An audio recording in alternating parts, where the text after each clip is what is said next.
So'nggi vaqtlarda sun'iy intellekt sohasida katta yutuqlar ko'zga tashlanmoqda. Bu jarayon ChatGPT 3 va keyinchalik ChatGPT 4 modellarining yaratilishi bilan boshlandi. Hozirda esa foydalanishimiz mumkin bo'lgan eng yangi model O1.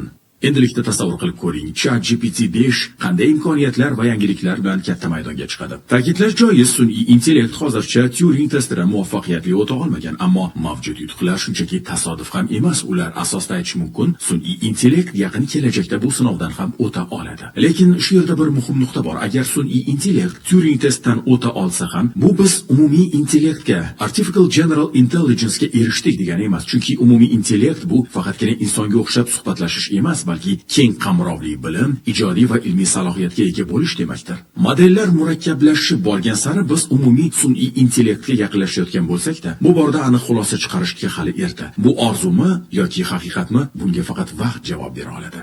Ayni paytda biz asosan generativ sun'iy intellekt haqida so'z yurityapmiz. Bu sun'iy intellektning kontent yaratishga ixtisoslashgan turidir. U matn, rasm, video, musiqa va boshqa yangi materiallar yaratish qobiliyatiga ega. Sun'iy intellekt umumiy ikki turga bo'linadi. Tasniflanuvchi sun'iy intellekt ma'lumotlarni tahlil qiladi, ularni kategoriyalarga ajratadi, namuna va patternlarni taniydi. Ikkinchisi generativ sun'iy intellekt, yangi va original kontent yaratadi.